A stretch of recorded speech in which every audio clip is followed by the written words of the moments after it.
I'm 1 meter or something. Oh, So. But then I was like, yeah, but that was a couple years ago. Now, yeah. They have to. So maybe that's. yeah. That is a thing. Yeah. Yeah. I'll just stir the pot. This time we'll call the work session of the common council to order. It is 4:32 p.m. There's a couple items on the agenda, but per request, talk about the 2023 financial. Some questions from council.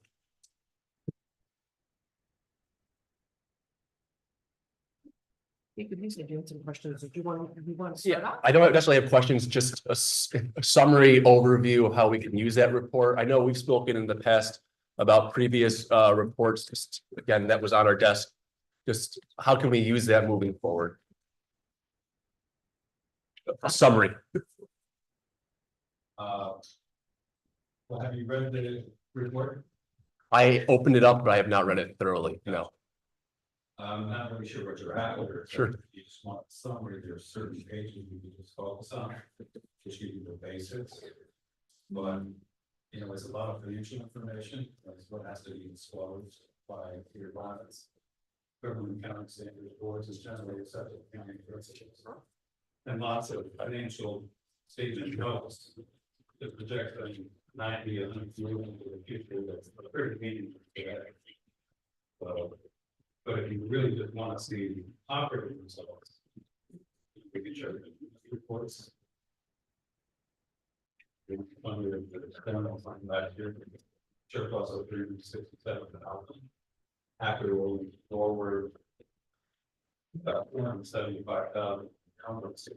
But if they hadn't paid, there would have been paid plus 1,000 loans.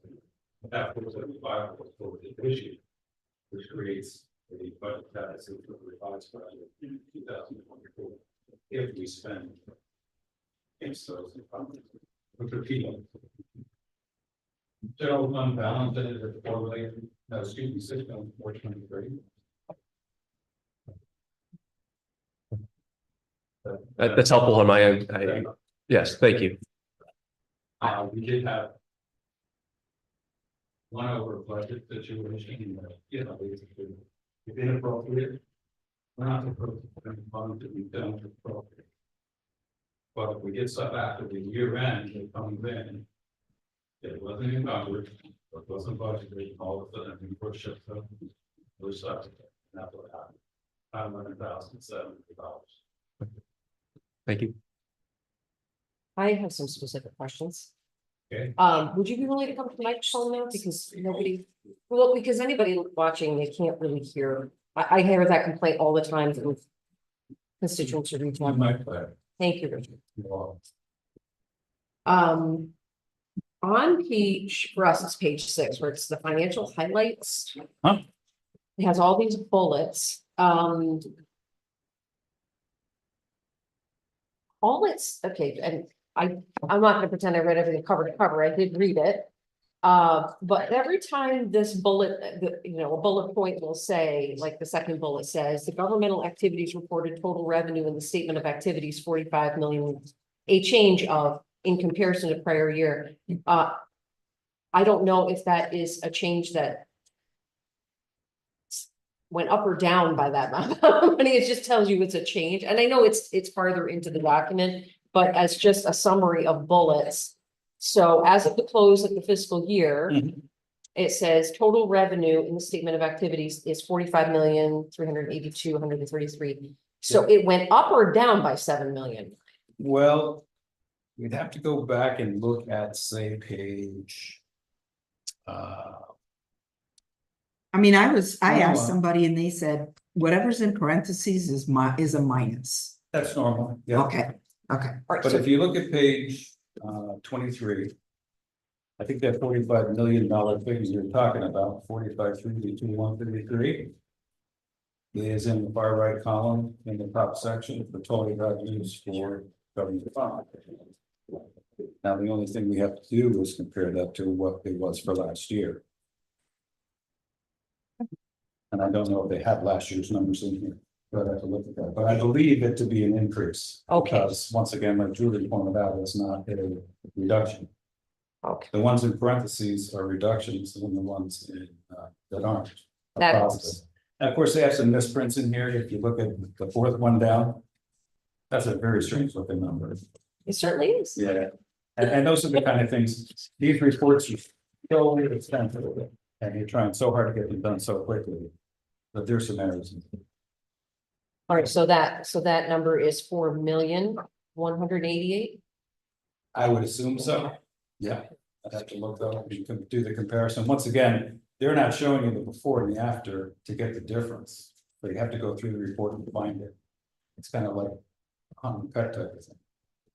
So I don't really look at the financial highlights and really concentrate on them. Okay. What I focus on in this for the basic information is pages 19 through 23. For the government funds, even 24, and then of course you can look at 25 through 27 for municipal light. Right. And those are the real. Those are the ones that give you the unadulterated figures that are operating costs and balance sheet balances. If you look at some of the other statements like change of position, you look at the ones that have these massive numbers for 30, no, excuse me, like 100-year out expenses for pension and post-employment benefits. Mhm. They're pretty meaningless. But they have to be disclosed. They have to be actuarially estimated and disclosed. It's just the nature of the beast.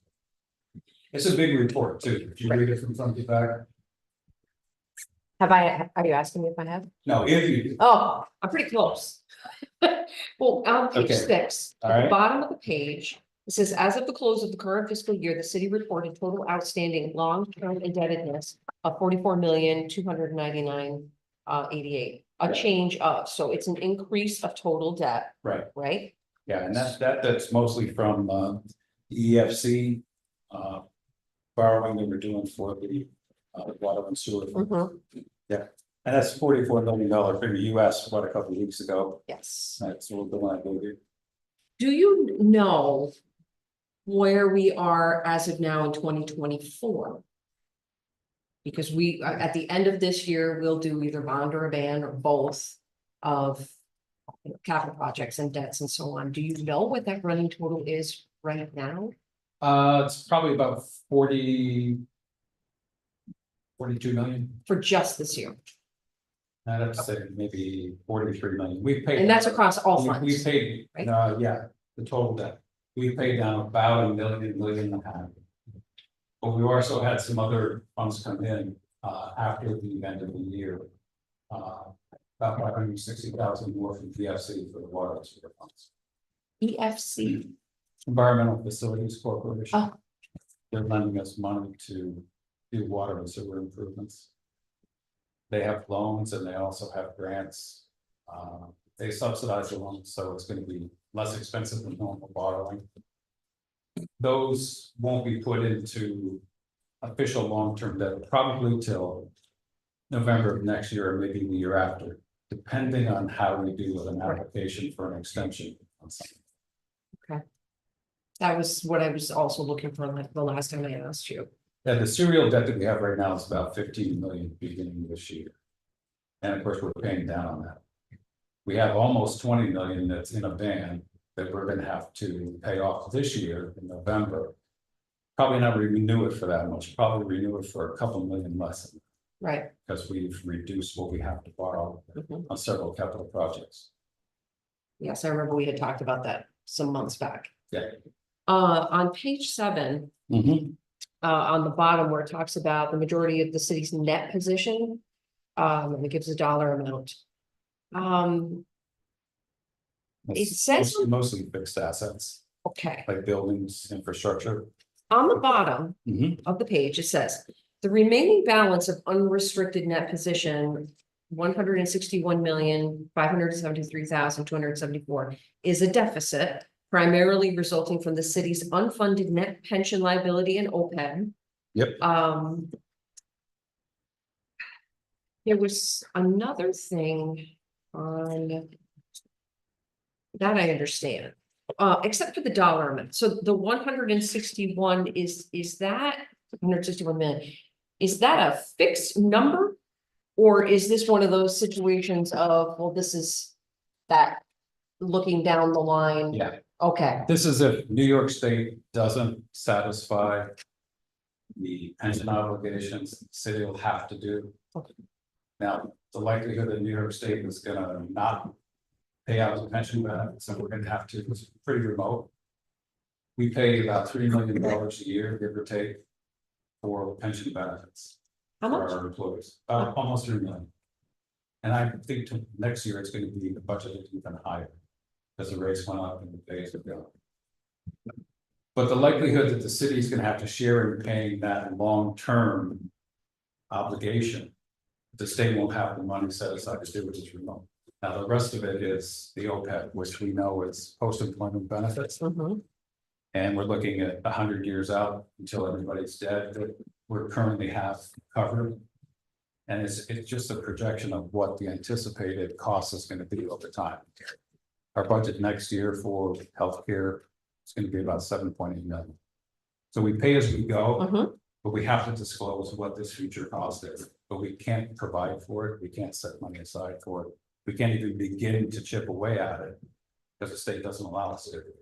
But MLD is unique, right? If I'm recalling correctly? They have to disclose a piece of it. Because they're an operating business and they have to say that on our books, we are booking an expense for that, but they're not really paying. Oh, okay, Yeah. right, It's once again, just an estimated figure. And okay. they do that for pension and for post-employment benefits. On page 11 of the report, where it talks about debt administration. The second paragraph there that says the city's other long-term liabilities include accrued compensated absences. Yep. What, are we talking about the, well, actually, what does that mean exactly? Just make sure I understand what that means. We measure at the end of the year what the outstanding obligations are for people's accrued vacation, accrued sick leave. It's called compensated absences. If the city were to go out of business, if the city were to go out of business that day, that's what we'd have to pay. Oh, okay, That's what it means. okay, It's what you owe right now, at one given point in time. It's, we can look at it as of today, it'd be a different number. But once again, we'd have to stop business to have to pay that out. okay. That's very helpful.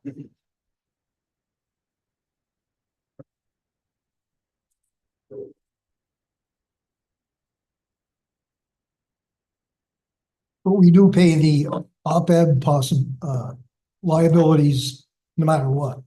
Pardon? We pay the benefits for retirees, that all comes out of the city, that isn't, Currently, yeah. it's part of our 7.8 million Yeah, yeah. budgeting for next year and So I'm so. saying that doesn't go away if the state goes out of business or whatever. That stays with us no matter what, The employment, post-employment benefits, yes. yes. Yeah. It became an issue that the state's pension fund had to be allocated to everybody that belongs to it, and you have to disclose a piece of it in their financial statements, as if we're gonna pay that obligation later. Once again, we pay a contribution every year to provide for funds for our people to have that contribution. And the state's supposed to invest it in strong and stable investments. Unfortunately, in 2008 and 2009, we lost 45% of the value of that, and that's why our contribution went from 1.2 million up to 3 million a year for our pensions, because we're still recovering from that loss. Yep, school districts too. Yeah, everybody did. Mhm. And they never disclosed why they lost 45%, or how they lost 45% of the pension value. Never made to, give an answer on it. Stock market. I don't know, I mean, what were they investing in? They're supposed to be investing in things like treasury notes and certificates of deposit, stable return funds. How do you lose 45% on those things? I think someone was into hedge funds, derivatives, mortgage swaps, they were doing all kinds of dumbass things. in my opinion. They still do speculate to some extent. They're not supposed to. They do though. Anything else? Oh, just if anybody's curious, the pension increases were 2.5% this year, 2.5% for police and fire and 1.5% for everyone else. I'm rounding there, so don't quote me exactly, but it's pretty close. Yeah, we're projecting increases I've got the projections for next year in the budget right now, and there are increases on our retirement costs. Yep. Pretty high increases. So, Yeah, that 2.5 surprised me. Yep, I think the ERS fund even went up more than the police fund.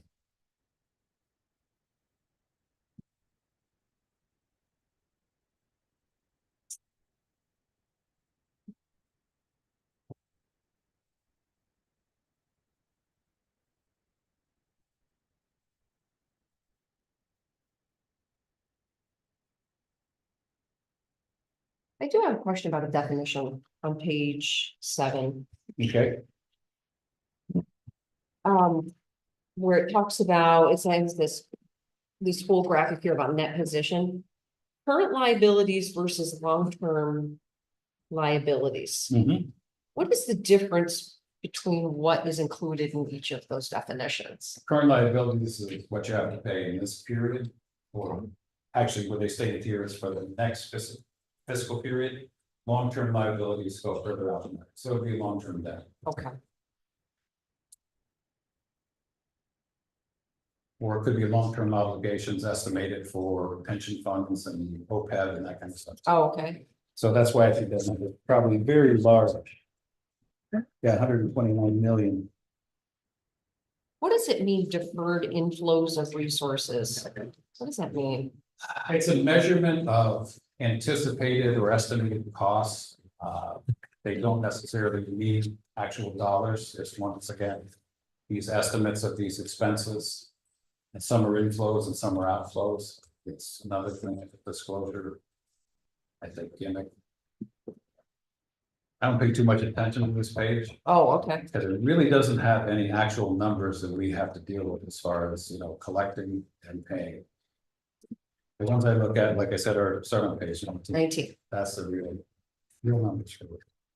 Measuring the city's present financial position as well as what it's done for operations. But the disclosure is necessary, it has to be done. And, it gives somebody a sense of shock and awe about how much you can owe looking at things long term. And that's the point. Okay. Those are all the questions I had. As I keep going through it, I may have more. Probably ask you the next time we have a Yep. council meeting. Best part about this is we have an unqualified statement that we've done everything right. There's only that $111,000 blip where we spend money where we didn't appropriate it. And the results were good. Thank you, Richard. Thank you. Move on to departmental reports.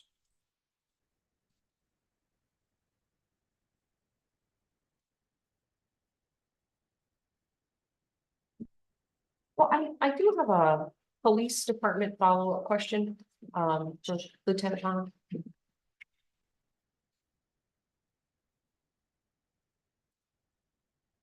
So at, the last council meeting, when you came to the microphone to talk about one of the contributing factors to the overtime, you said that there were fraud investigations that were impacting overtime because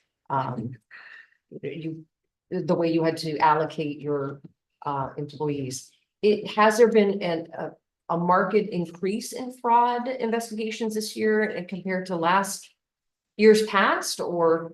The number of the frequency of fraud cases that we are now receiving has been a steady uptick for the last 5 years. I was using fraud cases as an example of large manpower hours, because typically we had to do a subpoena for electronic records. Then we had to comb through all that data to find IP addresses, to do another subpoena request for that IP address location, which in turn leads us to another breadcrumb trail to another location, which we have to continuously keep this game of subpoenas up, and it does take up man hours. It's just like a recent trend in criminal activity that has caused more officer hours for investigation purposes. When the contract was ratified, I think that was it 2 years ago now? What a year, it wasn't last year, was it? When the contract was ratified, That's 20, what, 22 I or think it was 23? 22, 21, 22. So, Okay. Other times, so. One of the things that I believe changed in that contract was the way, and I hope I'm saying the term correctly, compensatory time. But am I using that correctly? Sure, I think we call it accumulated time. So has that had any impact on overtime? Because it's my understanding that officers can take that time off at will. You know, as. No, that's subject to approval. It is It subject to can't, approval. it can't create overtime. And it does not create overtime. And has the Typically. department tracked that to make sure that that is. There is not- instances where it may, like. Accumulated time may be approved off, then somebody books sick, Mhm. and now there is overtime as a result of that sick leave. But it's not a direct correlation to that accumulated time approval. And are you sure of that? Have you studied it? I'm pretty sure I keep an eye on the staffing guidelines. And there is not to be any accumulated time approved in the event it causes overtime. If it does cause overtime, it has to be directly approved by the chief.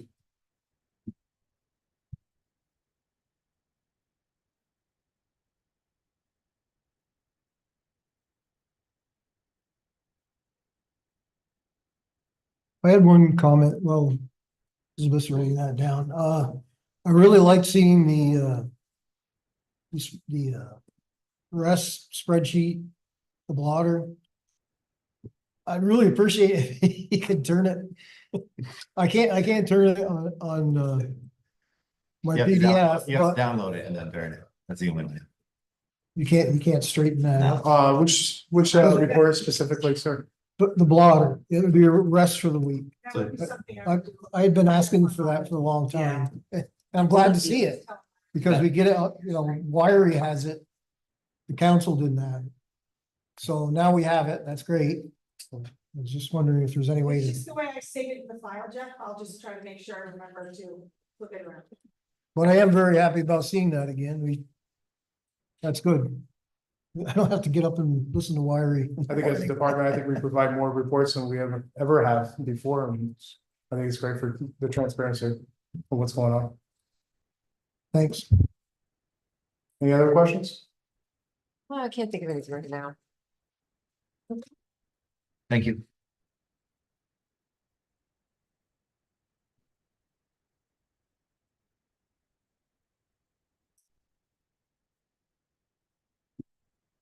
Any other questions on departmental reports? Any discussion on the items? I have a Consideration. question. For the lack of a better terminology, what's up with Margaret Street? What is? up with Margaret Street? 7.192. I don't understand what that's all about. Yeah, sure. So 7192 is shifting financial allocation away from general fund. So we've moved all of the money out of general fund into the other funds as well as reimbursement for chips. Essentially meaning we spent no general fund money on Margaret Street. Kind of like a show. Well, you can say it that way, but there's monies are allocated based on where they can be spent. CHIPS funding has a very specific requirements for where that those monies are allocated. We can't spend certain amounts of CHIPS funding on tree removal, for example, right? But in the item that is for consideration, the original amount for the general fund was a little bit over $1 million. Almost two. That money has been shifted out of the general fund, so there will be no general fund borrowing for Margaret Street and moved into CHIPS. I believe that's where the majority of that allocation went. Another important piece of that is you're looking at final cost measures, last copy, right? Compared to what the anticipated cost was. Well, inside 50, you want to do 1 million, 20, whatever it is. Yes, That 885,000 we didn't spend was because Andrew finished supervising the job and we let the engineer go, so we saved them. One question I have about this that I don't understand is, hope I can ask the question the right way. We've spent the money to pay for a project. We paid the contractor, we paid CNS Engineering, we paid all the necessary components. And I guess I don't understand how that works for us when we say well, we already paid it, and is there any component of this that was part of the $19 million ban from last year? Yes, Yes, okay, so I guess I don't understand how we have essentially paid for the project, but now we're gonna revise in 2024 for a project that's paid for, and in that we are taking more money from touring routes and ships. I don't understand how that works. For a project that we paid for already, but now we're saying we're gonna revise the project and we're gonna rearrange money, so I need an explanation about that part. yeah, the 12,752,000 figures in the next to last column was the projected amount that we spent. The numbers on the right hand column, the far right, are what we actually spent. So we didn't spend as much as we had appropriated. And the spending of the appropriations was coming from different sources. Mhm. The final analysis. More CHIPS money could be accessed. And less money was required from the general fund back up. So that 1.9 million that you see in that one column for the general fund, even though it was borrowed because we thought we were going to spend it, now we're going to be refunding that and not putting it forward into long-term debt. And we've got several, I'm closing out 17 more capital projects and I'm analyzing what we have to do with all these projects to say we're at final numbers should we commit to borrow permanently. If the interest rates justify it, which they look like they're going to this year. So we'll probably borrow, a couple million less than 19,250 to fund these projects forward. Another one similar to this is West Country Village, where we had really anticipated 10 million first and then revised it to 7 million to borrow. Now that's $760,000 over borrowed as well, so we'll be returning that and not committing that. So it's just finalizing the numbers of what we actually spend versus what we appropriately originally. In essence, And remind me, Richard, that 6 million for Lake Country Village came out of water. That was not general fund spending, correct? that's gonna help, but that's gonna be reduced by 700,000 as well. So we borrowed the money. Mhm. We're gonna pay for that borrowing, We already have, we're gonna pay the interest, Right. and the principal back. right? Yeah. And then when we say, well, we're not gonna take $1,985,000 from general fund bonds. I'm trying to understand how this works. So if, I think the easiest way to look at it is if you're thinking of the first as, a credit line, where you're borrowing temporarily, because you think you need it. And we're being told, it's like, these are our estimates. But when we're digging holes in the ground, like in Lake Country Village or Lake Street, you don't know what you're gonna run into. So the estimates we get are best guesses, and if they come out better, we don't need the funding, but we have to borrow it because we have to spend it. In case we run into the total costs.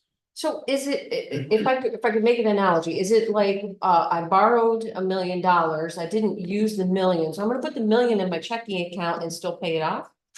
Like pay on it, Pay it back. pay it back, so it's not Short-term debt, it's due this November, so we have to pay that whole 19 million back.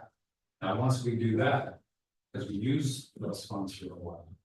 We're gonna have to determine what we have to borrow that we don't have on hand to cover the other spending. And that's gonna be our permanent debt.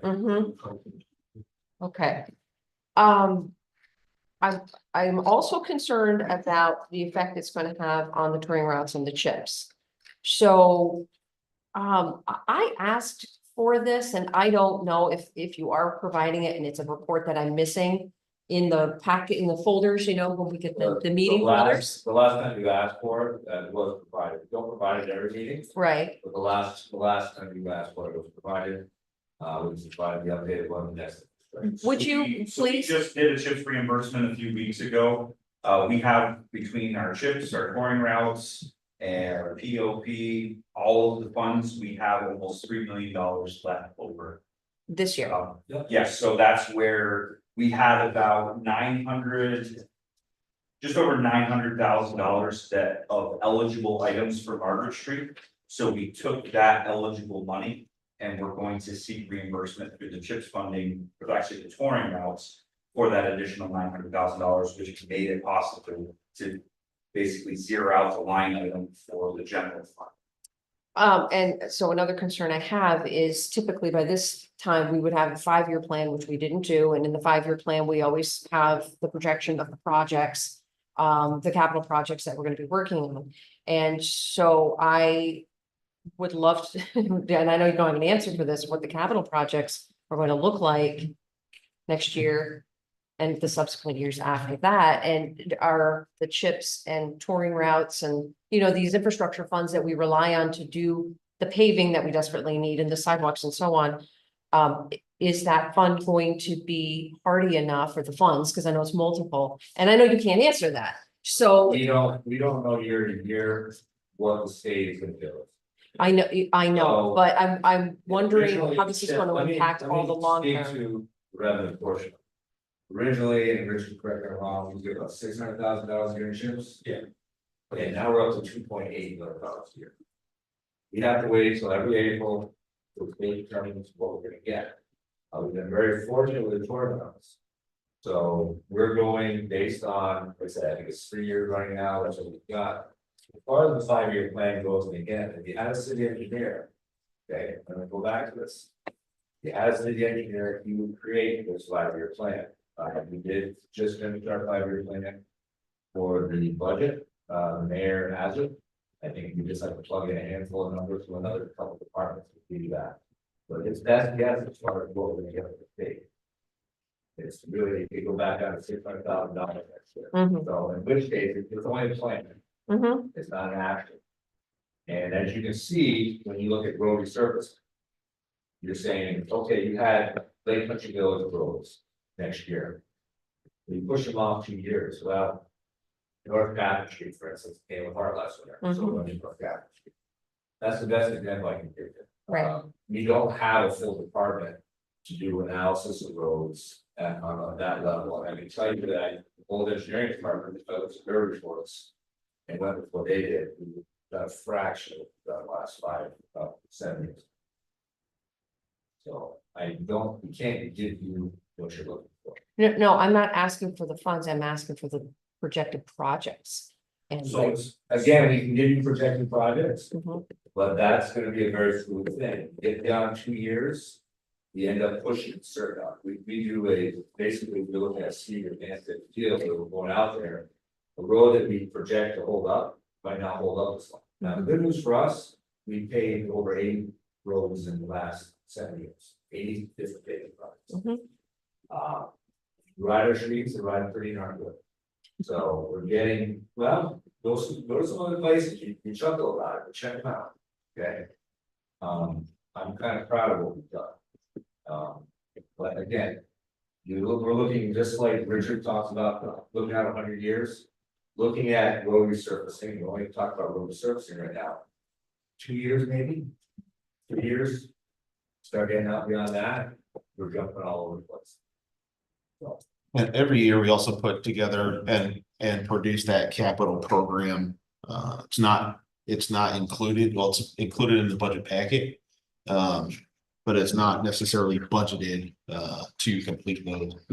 We do what we can to include monies, projected monies into individual departments for capital projects that are also included in that program. But there are projects in there that will need to come to council for approval for borrowing or spending approvals for them as well. And that does get released with the budget every year.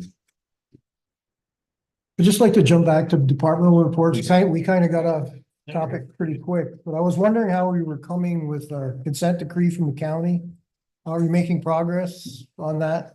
And what progress have we made Which one? on The stip agreement, Yeah, the stipulation agreement? Yes, Okay. For we haven't, what? we haven't visited that. For the water treatment plant? Yes. Okay. Anybody, The Clinton County stipulation have agreement. we made any progress on the items that they required us to? Tonight's agenda, both part of what that's about is addressing the 2023 stipulation of structural repair for the buildings that. Protection plan. The 2024 stipulations were. Basically meant because the stipulation said we had to apply for, we have phase 4 funding, which outlined. The exact things that they wanted done that we applied for through the year grant. We haven't heard back from them yet, but. The reason I was asking is they had time limits on some of those things, and I was just wondering if you're making sufficient progress. So far, yeah, this one that's on the agenda today will be, for the hazardous material survey, for lead, asbestos, PCBs in the buildings. Once that gets done, we'll have that okay to go forward to do structural repair and stuff like that for the buildings that will, cover what was asked for in the 2023 stipulation. Yeah, because I thought there was also something about remediating excess magnesium. In their Yeah, decree. that's one of the phases also. That will be at the reservoir though. Yeah, correct. So That, we're still working on it. yeah, that's coming along, one of the phases that will come. It's also. Everything else going well there? Are. Literally a fluid place. Thank you. I have some questions on 7.193. Sorry. Did you have questions? No, you go, you go. Oh, go ahead. No, you go. You go. You go.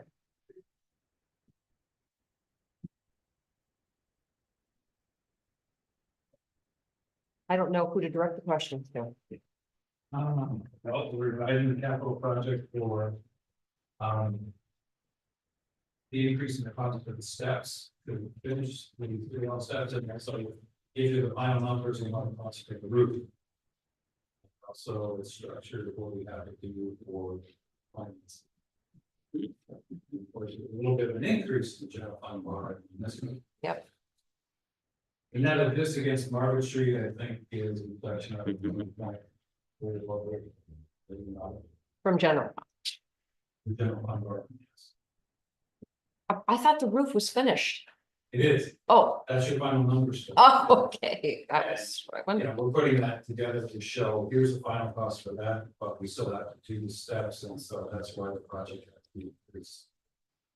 And Andrew and Mike verified the numbers of the cost for the steps, and we have a pretty good figure in $1.5 million. And is that going to be also out of either, the general fund, or is there grant money for that? For the stairs? We're getting nods from different. What I understand, there is a grant, this is again a carryover project from, community development grant for Matt Miller. And believe that grant would happen. A $500,000 grant? Yeah, and that's reflected from New York Office of the Parks, $500,000. Oh, yes, I see that now. Right, so that will be for the stairs. Yes. It does get a little confusing because this is the public service building capital project, which includes a number of projects in here. It's not just isolated to the one stairs project or the one roof project. There's multiple projects in here, including heat pumps, as you can see on the left-hand side, the other ones that are on there.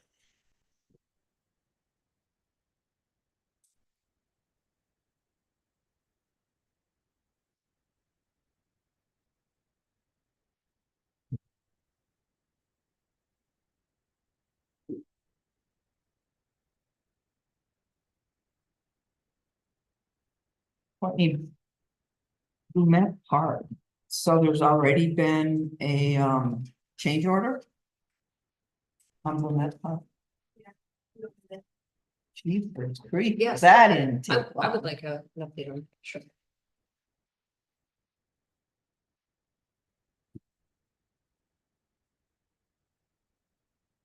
We all got grouped together as one item on the agenda, but there's 3 different change orders. The biggest one is addressing some underground wiring that was uncovered when the excavators tore up a bunch of the asphalt close to the basketball court.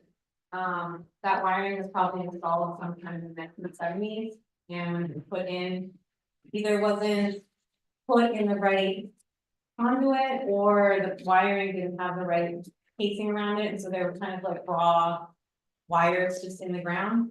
And so it's something that, you know, it's an unforeseen project cost, you're not gonna know something like that exists under the ground until you start digging things up. And so we're requesting this change order in order to make it right, put it back in the ground safely, and so that we're not gonna run into future issues. There's 2 other smaller change orders that just have to do with locking mechanisms on the door and some interior heating. Instead of needing the strike bars, which are like the bars that you kind of can just like push your body against, we're just moving into a handle. Because that's really what's only, we don't need a strike bar in this situation, and so, because we're replacing the door frames, we're replacing strike bars with these handles, which actually make the building more secure. It's less easy to break into. The wiring is a do not exceed to 6, or in that ballpark of 16, so we're not anticipating that it's gonna be completely spent to that, but we just put that in there as protective. Okay. Thank you, Courtney. You know me, I'm gonna bust your chops about every part. No, I'm not. You wanna talk about the memo? Don't wanna talk about Oh. South Acres. No, we're good. We're Okay, good. It'll be fine. all right, Thank you for the memo. yeah. And does anybody have any thoughts on the memo that they'd like to share at the meeting tonight? I'm definitely looking for your guidance and input in terms of what to do with that project from here, if we need to revisit it and revise it, or if it's now that we have a little bit more context and understanding on it Oh, South Platte? for such plat, if it's something that the council is interested in entertaining again. But I'm gonna kind of look to all of you for your input on kind of where to go with that next. Well, I personally, I'm interested in it. And then there's other avenues I think that we can explore that are much cheaper. We can look at different companies that specialize in making modular bathrooms for things like parks. And they're a fraction of the cost of the $1 million that we're looking at the South Platte.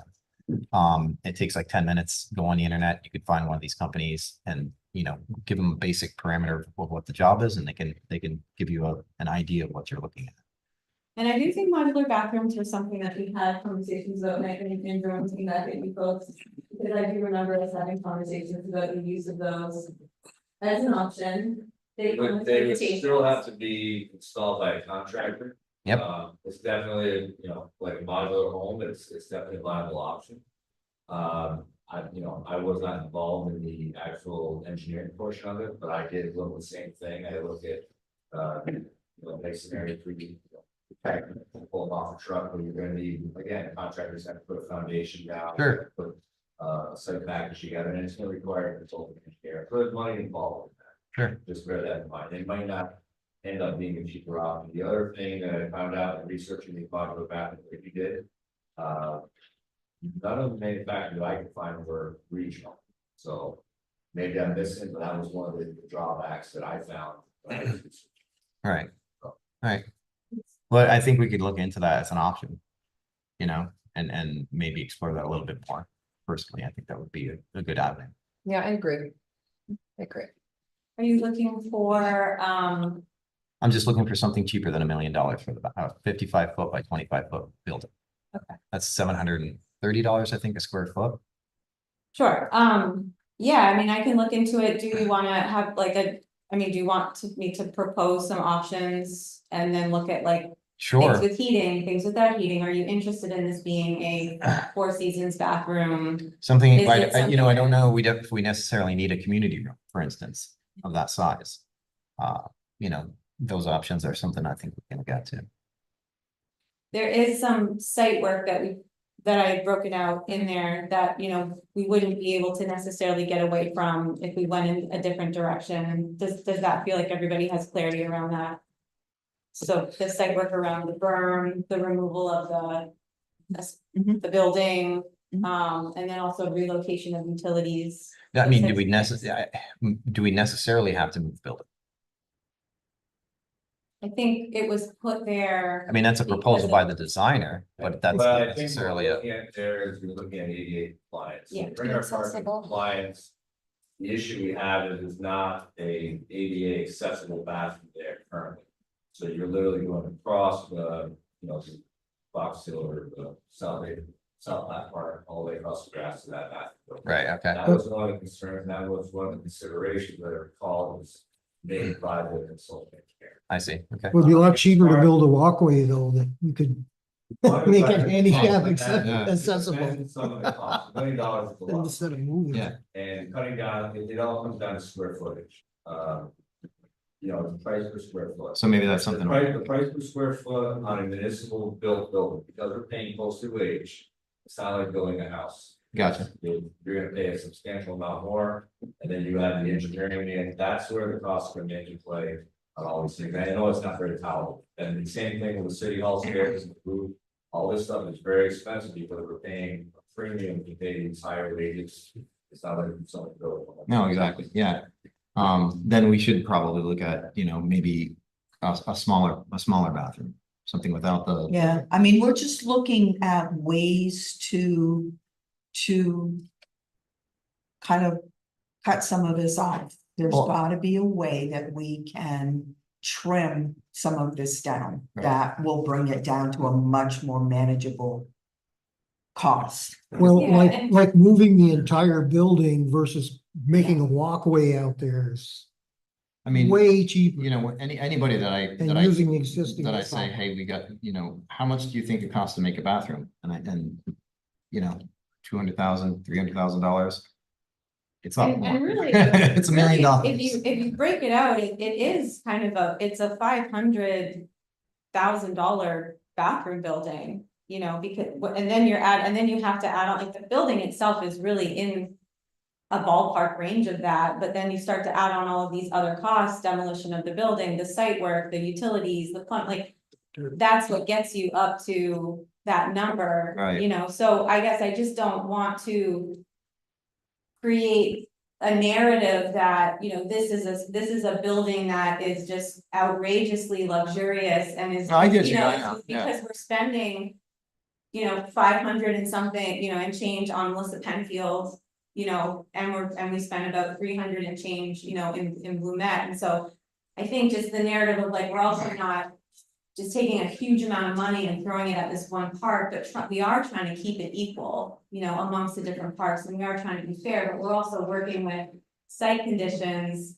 you know, that are variable from site to site, and, you know, a lot of the intention behind why things were put where they were, you know, why we said, hey, this has to go here now instead of here, was based on public input, you know, it's based on what our community is asking for. And also the site conditions, and, you know, we had our design team out there looking at probably all of those different options of like, you know, what about a cap? What limitations does that pose or not? What about this, what about that? And so I want us to bring it back to some of that piece too, of like, there's some intentionality behind like where this is, and just having to accept maybe some of these site conditions is just, this is what it's gonna take to put this reinvestment back in our parks.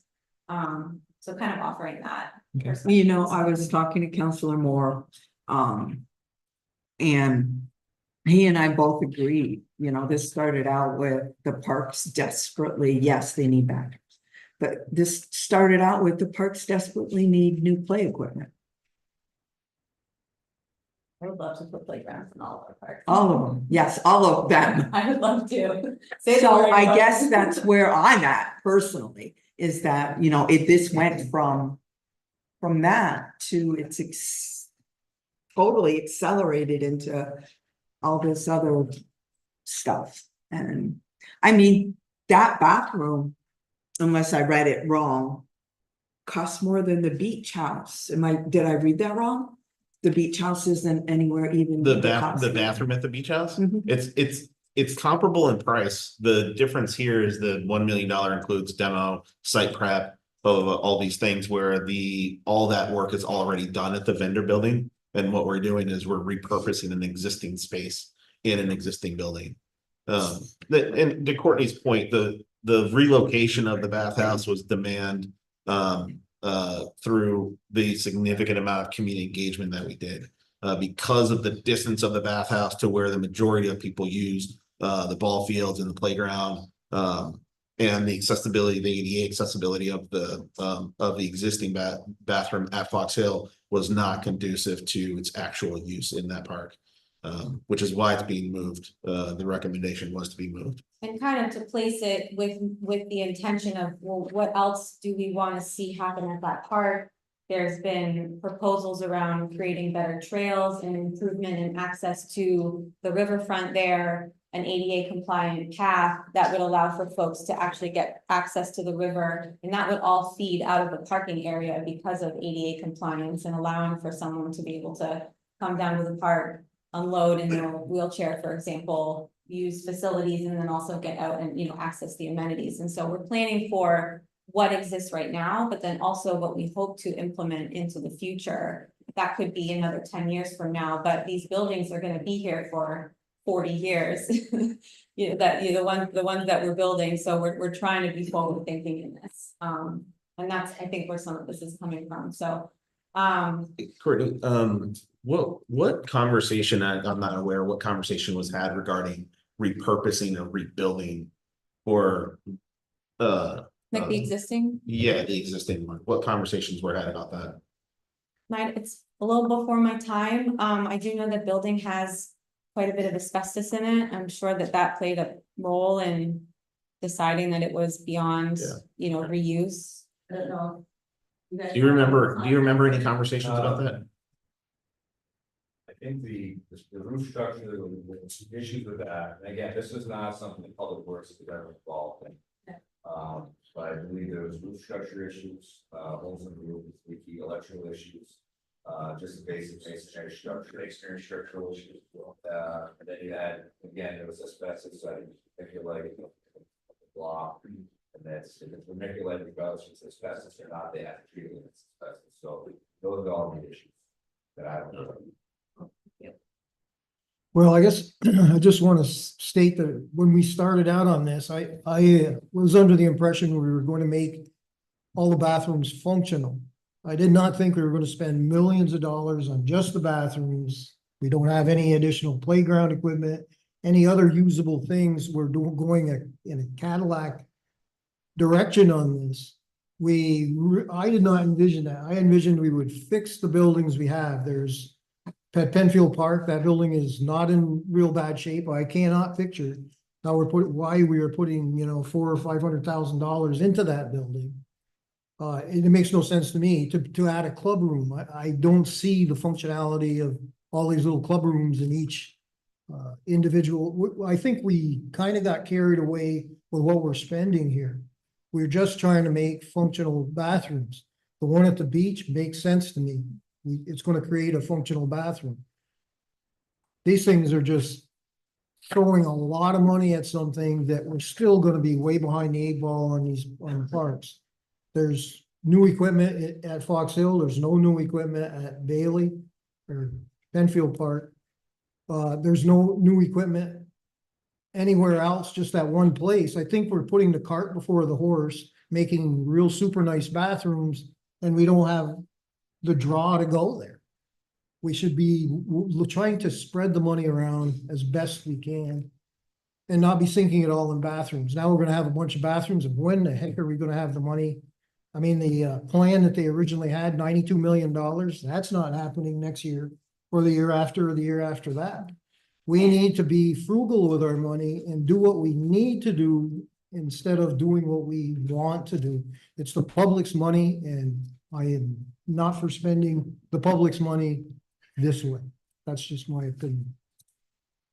Yeah, and by we, as in the department, the council, because again, I do want to bring it back to the community and just the engagement that has kind of dictated where we've gone with this, and so, you know, I think we're being informed by, you know, a bunch of different pools of information, and, you know, this is why we're moving forward, because the top things that people requested were bathroom facilities and playgrounds, and that's where you can see our money trying to go, you know, first as top priority. And I think there's an element of, sorry, I don't want to take up too much time, but I think there's an element of like, do we see this as a one-time investment, or do we see this as a catalyst that can continue investments over a longer period of time into our parks? Because we're trying to do a lot with not a lot of money right now in perspective, right? $2.6 million is like, it's not going to cover a $96 million plan. So are we using this as a phase one to build the community support, the excitement, to show the value, to demonstrate the need and the interest in the use? I mean, we've demonstrated now putting a playground in Fox Hill, that's wanted. It's something that people are so excited about. So are we using this money to catalyze further funding and further improvements, or are we just using it as like, how much can we get for this one time? And then we're kind of walking away from it. And maybe folks have different opinions on that, you know, and what that is or not. I'd love to know as we continue to move this forward where folks stand with that, and if we want to continue to entertain these projects, or if it's kind of like, okay, this is it, and we're gonna wait. So I'm absolutely for continuing with the projects. And I think it's really great when we have public engagement. But we have to make the decisions that are financial, that are not just short-term, but long-term as well. I mean, we just had a discussion about the financial reports of the city and the amount of debt that we've accrued in the last 2 years and what we will accrue at the end of this. The public has been engaged. We know what they want in the various parks, because when Barton and LaJudas did that huge report, I mean, they did the public engagement, and we understand what they want. And all those things are admirable. And I don't think that anybody here on this council is saying that we shouldn't pursue any further projects, but I'm hearing from several, and I feel the same way, and I felt this way all along. We have to work within what we can afford. Otherwise, what happens is South Acres gets nothing, or another park gets nothing. And so I don't think anybody here, I shouldn't say that. I don't want to speak for anybody. I would like us to keep moving forward. We've got the public input already. Yeah. Let's work with what we can afford, and then keep on working on projects that we can afford. That would be my perspective on it. That all of these projects and all these various things that the public wants to see, they're all worthy. But we have to, as a council, be mindful of what can we afford for both in the short term and the long term. So if there is another way to look at the design or engineering, or what needs to be done for a bathroom that would be less than what was proposed, that would still allow that to happen, and then still have money left to do other projects and then keep moving forward that way, I would love to see us continue the parks upgrades incrementally year by year.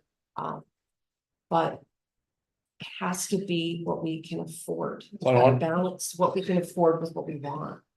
So I don't want to lose track. I know we're out of time, but just trying to make sure we move the ball forward. And Courtney sent a memo for comment. I know I was the only one to respond on that, and I'm hearing just to make sure we move the ball forward on this. We want a bathroom at South Platte Street, and within that structure, potentially under $1 million, and probably considerably more than $1 million. Is that the direction that we would like to advise Courtney to move forward with? Just so we have a direction on this one, because Courtney's asking for the input. So I would like to see a bathroom that is less than $1 million. I know Dave has provided some ideas, and Mike, you gave us some great feedback about, you know, what goes into it. Dave's idea was the first thing that I came up with. And again, I was pulled in because of my background. But I don't want to be involved in Oh, come on. Chicken. Well, because this form that you're currently in, okay? I can tell you that Courtney and I are this direction when it comes to that, and we'll leave it at that. But that was one of the ideas that I looked at. Is it gonna get you to the number that you want? I cannot guarantee that. Again, with school construction, it's very expensive. The city hall stairs, I'll give you one example, we're doing city hall stairs. We looked at that and again, when it was handed off. The sheer scope of the city hall stairs that Miller had was much larger than the current scope. Okay, I took and I said, listen, we're gonna tear this thing down, try to present something to you guys that is palatable. That you're gonna accept, you're not gonna like it, no one wants a $1.5 million bill, I understand that, we're trying to give it to you in bites or it's hard to swallow, I know Councilor Moore in particular, you don't like those big numbers, and I understand why. But we're trying to do that for some of these things. The parks, I want to stay right out of it, but again, bathroom, that's kind of the idea I have. Does that give you enough feedback? It does, yeah, it gives a direction, and I think that I wanna keep open conversation with folks and keep bringing this up so that we can check in on these numbers. You know, we've presented numbers before and wanting to always pulse check on those and say, is this the right direction? Are we going, you know, we had some of these numbers up on the table in June and we were looking at them, but you know.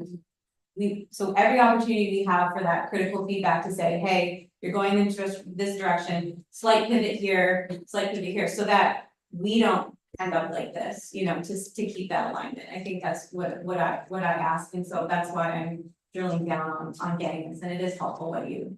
Can I ask you one last question? Yeah. Just really quick. How was it decided that phase one wouldn't just be, say, all the play equipments in all the parks? Yeah, I can send, Why, I mean, that seems, I don't know, yeah, why wasn't that a, I You can know. send you kind of how we did that, how we made those determinations. Without going into.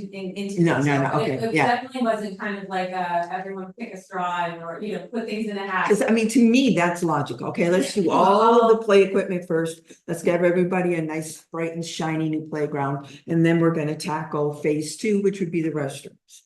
But it's not happening like that. So that's, if you, Yeah, I'm happy to provide more Yeah. context into those conversations and the multiple people and factors that were involved in those conversations, yeah, that would be great. Thank you. okay. Courtney, you I have been such a pro. Yes, you And are. so patient and Yes.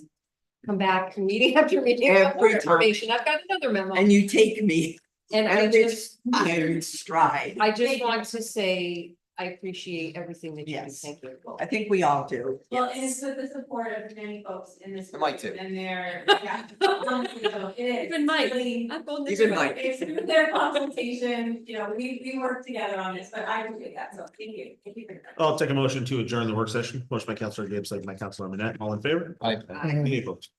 Work sessions is now adjourned. At this time, I'd like to call the September 19th, 2024 regular meeting of the Common Council of the City of Plattsburgh to order. It is 5:35 PM. Please rise if you can and join me in the Pledge of Allegiance.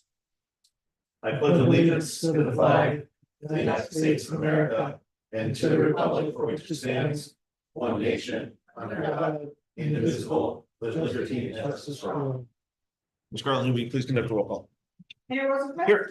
Councilor Vaughn. Here. Councilor Avery. Here. Councilor Gibbs. Here. Councilor Callan. Here. Councilor Net. Here. Councilor Moore. Here, All councilors have received a copy of the minutes of the September 5th, 2024 regular meeting. If there are no additions, deletions, or corrections, I'll now entertain a motion to accept the minutes as presented. Motion? Councilor Gibbs, second. Councilor Manette, all in favor? Aye. Any opposed? I'll now recognize those in the audience who wish to share their thoughts and concerns with the council on any topic. Please come to the podium to be acknowledged. When called upon, we please ask that you state your legal name and address for the record. In accordance with the organizational rules of order, all speakers will be given 5 minutes to address the council.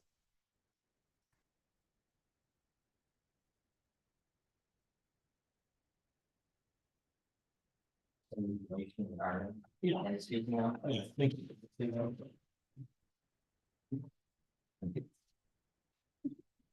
Hi, how are you?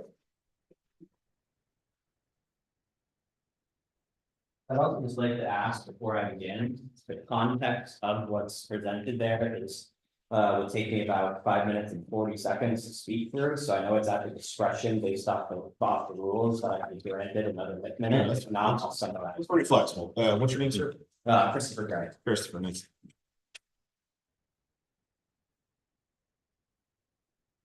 Okay. So as I mentioned, I'm Christopher Gray. Thank you, everybody, for being here today. Today I'm hoping to address an issue involving damage to my property at 50 Grace Avenue. I would like to address several concerns of mine surrounding this issue, including the damage to the property itself, the process in which it took me to get the issue addressed, the resolution that was offered to me, and then finally, what I'm asking for from the council here today. The damage to the property. My home is located on the corner of Grace Avenue and Maple Street. There's a section of land along the Maple Street portion of the property that I've never been clear on if I own it or not since purchasing the home. Based off the location of the fence that was built on my property and the GIS mapping available through the county's website, I've provided a screenshot of this image for you guys on page 1 for the GIS mapping. I believe it is clear that the area from my fence to Maple Street is not my property. When consulted on the matter, Mike Bissett, who I believe we discussed earlier, is present here today, advised, and I quote, "At the area in question, the city ROW as depicted on tax maps is 70-foot overall width. That would mean that the city owns approximately 35 feet from the center line of the road," end quote. I measured myself and the fence is roughly that exact distance from the center line of the road. I believe it is clearly established that a section of the land is owned by the city of Plattsburgh and not myself. The main issue at hand here is that the property is sloped from the curb of Maple Street down towards my fence. The ground level at the base of the fence being approximately 2 feet lower than that at the curb. This has resulted in water running down the slope, cooling up along the base of my fence, causing the ground level to sink and a crater or channel of sorts to form. On page 2, you'll see an image of the lot itself, and pages 3 and 4 show pictures of the low point. I'd say that the pictures themselves don't do the best job ever of showcasing those, and I invite anybody who disagrees with me about the damage to come out to my property and see it for yourself. The overall result of all of this information is that the low point forming the ground is causing my fence to lean towards Maple Street, causing damage to the fence that will eventually result in the fence being ruined completely. Additionally, on pages 5, 6, 7, and 8, you'll find pictures showing the current state of the fence and some of the damage that currently exists. Again, I've been told previously to now, the damage doesn't seem that excessive. I challenge any of you to come out to my property and take a look at it yourself and tell me that the damage isn't excessive. Finally, and this would be one of my biggest concerns here about this whole process, is I'd like to speak to my process in seeking the resolution or something on this. So I first reached out to address my issue with Ms. Talon in May. She directed me to speak with the building inspector's office and the county real property office, to which I was told I would need an independent survey of the land to determine its ownership before action could be taken. I reached out for 2 quotes to do so, which were both over $2,000. I feel it's an egregious ask by the city for me to pay that amount of money to provide an answer to a question, which I think is clear that the city already knows based off the comments that were given by Mike. I think it's clear that the city could determine whether that's their property or not.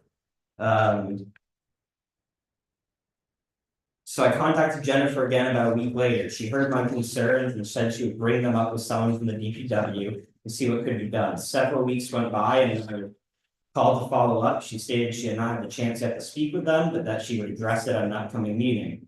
After several of these calls, she stopped returning my calls altogether. After about a month of silence, I went to address the issue directly with the mayor directly, which I was directed to speak with his assistant and that someone would reach out to me. Again, over a month passed and I received no communication from the city whatsoever. To which I returned to the mayor's assistant and was told someone would reach out. Instead of the mayor reaching out, I was then promptly contacted by Dean Schneller, who asked me to, sorry for the pronunciation, if that's not correct. Who asked me to advise him of my issue, and responded back in a timely manner, to his credit. I'm paraphrasing this response as I'm also happy to provide a full copy of the communication to anybody who would like to see it. But in simple terms, the answer I was given was, yes, the property in question is likely owned by the city. Yes, the damage to the fence could be a result of the low point of the city's property. However, it will cost you more money to pursue legal action regarding this issue than it will to fix it yourself, so you should just go ahead and fix it yourself. Although I believe that the advice presented by Dean is meant to be genuine in nature, I find the stance by the city to be frankly nothing short of insulting as a taxpayer to say. Finally, upon speaking with the mayor's assistant again to request information about this common council meeting, I was contacted by Jennifer on August 14th, prior to the meeting that I intended to speak at on August 15th before it was canceled. She mentioned receiving the communication that I referenced from Mike Cassette, and she would forward it my way. It was only then that I finally received this information, and I'd like to note this information was provided by Mike on June 11th, more than 2 months prior than when it was sent to me. So what I'm asking for here today, to begin, I'm asking for an answer to a number of questions from this council. Is why should it take weeks or months for me to receive communication back from city officials? When I attempted to address my concern with the mayor, why was I not heard out? And why was I immediately forwarded on to the legal representation? Should I take that to mean that the city of Plattsburgh that concerns of the city of Plattsburgh taxpayers is not something that the mayor's office considers within the scope of its responsibilities? Why was the communication from Mike Brissett not shared with me prior to August 14th? Why did that take 2 months to get to me? In the scenario I've laid out here today, is this how our city officials should be handling taxpayer concerns? If this was any of your properties, would you have been treated this way? Would you be satisfied with the answers that I received back from the city on how this process was handled? If you were in my shoes, you're all city taxpayers as well, aren't you?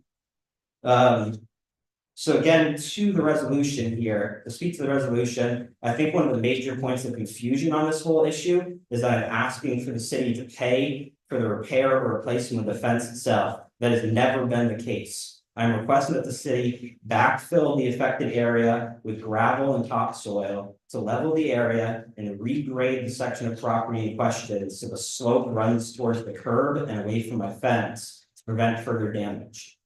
I believe that this ask is a minimal intrusion on the city, if the DPW should have access to the materials, as well as the labor and equipment needed to complete the work. I will add that I am even willing to take responsibility for reseeding of the grass on the land following the work being completed, and that I have assumed responsibility of maintaining the grass on the property over the past 5 years without complaint or objection, because even though I felt it wasn't my property, I felt it was the right thing to do.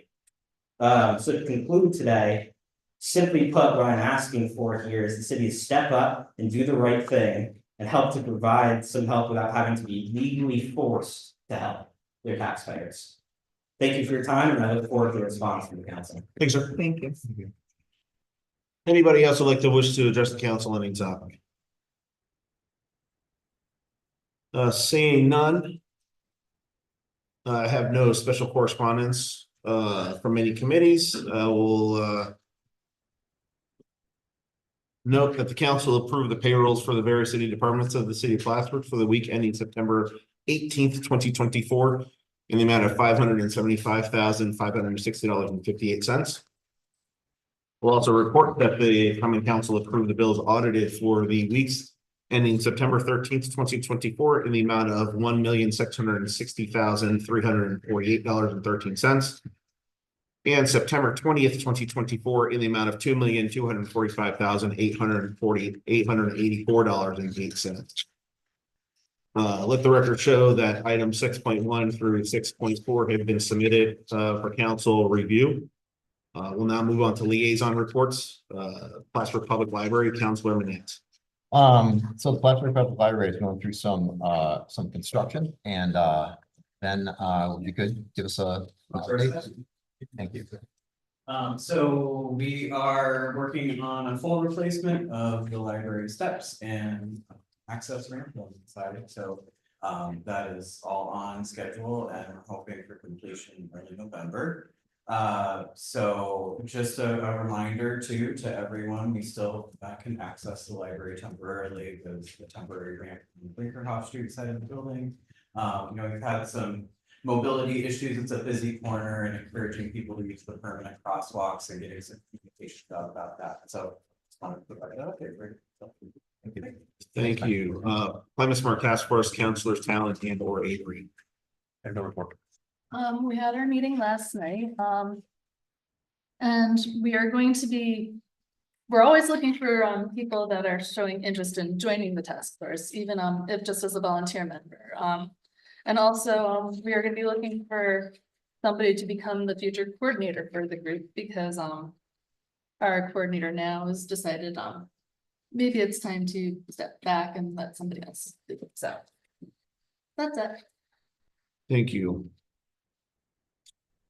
Oh, and one more thing, sorry, we've got the Master Gardeners are coordinating with the Climate Task Force for a gardening event at the Betty Little Arts Park on October 5th from 1 o'clock until 4 o'clock. So learn about your fall gardening needs there. Very good.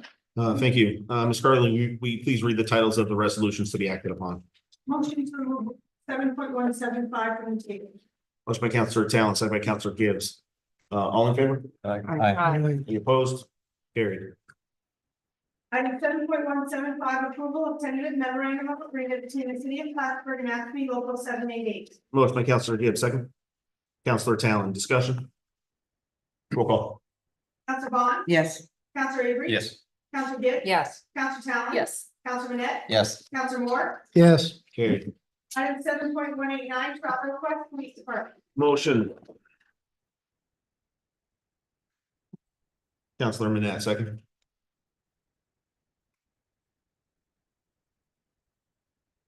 Counselor Talon, discussion.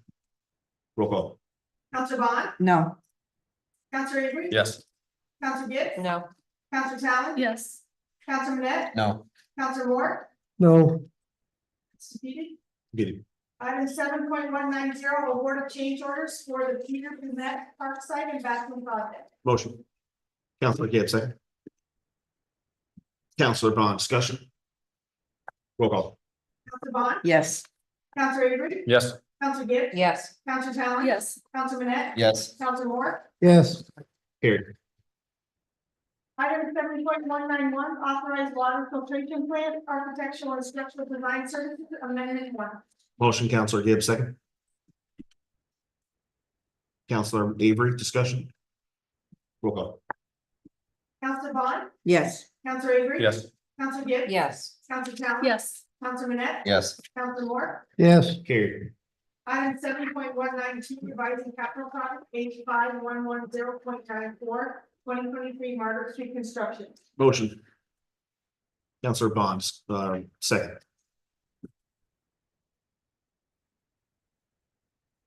Counselor Gibbs, discussion. Roll call. Counselor Bond. Yes. Counselor Avery. Yes. Counselor Gibbs. No. Counselor Talon. Yes. Counselor Manette. Yes. Counselor Moore. yes, Carried. Item 7.193, revising capital project H5110.85, 2022 public service building. Motion by Counselor Gibbs, second. Counselor Avery, discussion. Roll call. Counselor Bond. Yes. Counselor Avery. Yes. Counselor Gibbs. Yes. Counselor Talon. Yes. Counselor Manette. Yes. Counselor Moore. yes, Carried. Item 7.194, revising capital project H5111.02, 2024 bathhouse upgrade. Motion. Counselor Gibbs, second.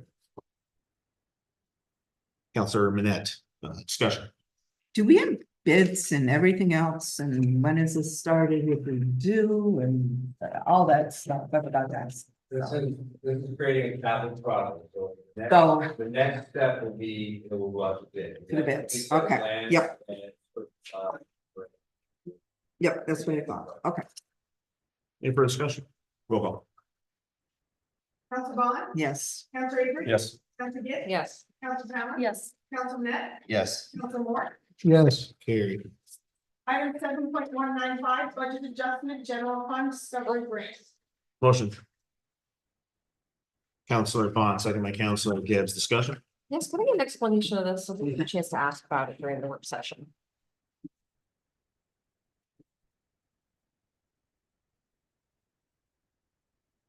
So the discovery grant monies is money that's returned to us as a result of overtime incurred through the discovery process. The state has been stepping in us. Complete. You mean, Where before we had larger time frame, they shortened it down, so it incurred overtime, and the result, all cases will kind of be completed almost immediately after an arrest. So that's where that labor time came from, and this is the result of that refund. Anything else? Thanks, sir. thank you. Any further discussion? Roll call. Counselor Bond. Yes. Counselor Avery. Yes. Counselor Gibbs. Yes, Counselor Talon. Yes. Counselor Manette. Yes. Counselor Moore. Yes, Carried. There's no need for executive session tonight. Is there any new business to come before the council? I have new business. Please. So it's been announced that there will, yet again be a search conducted for the position of, chief of police. It's my feeling that the choosing of a candidate for this position, should be done during the term of the next mayor, since the current mayor has only a few months left in his tenure, and the next mayor, regardless of who this person may be, will have to work with whomsoever is chosen for the spot for a much longer span of time. Consequently, if a police appointment is brought before the council before the end of this year, this appointment will receive a no vote from me. I hope that the other councilors will feel the same way and join me in this path forward. Additionally, in regard to the budget, I plan on approving only a position for a police chief and 2 lieutenants. As stated earlier, it's my hope that the other councilors will join me in this endeavor as we move into the future. I support that, Dave. Thank you for bringing that up. Any new business? well, I just wanted to say, I agree with that also. We're 3 months out. The system that we're using to identify another chief was the same failed process that we used that didn't identify a permanent replacement in police chief, in the police department. I don't think that's the way to go about it. I'm not gonna probably be there when this comes up, but I just wanted to say that I think that there's gonna be a new mayor in any event, and they should have a say in it. I don't think talking to the 2 candidates is the answer. Whoever gets the actual mayor position, he should have a strong voice in who we get to lead our public safety. I agree with Councilor Newman. I agree with it as well. I really think you should vote for the new mayor, whoever that is.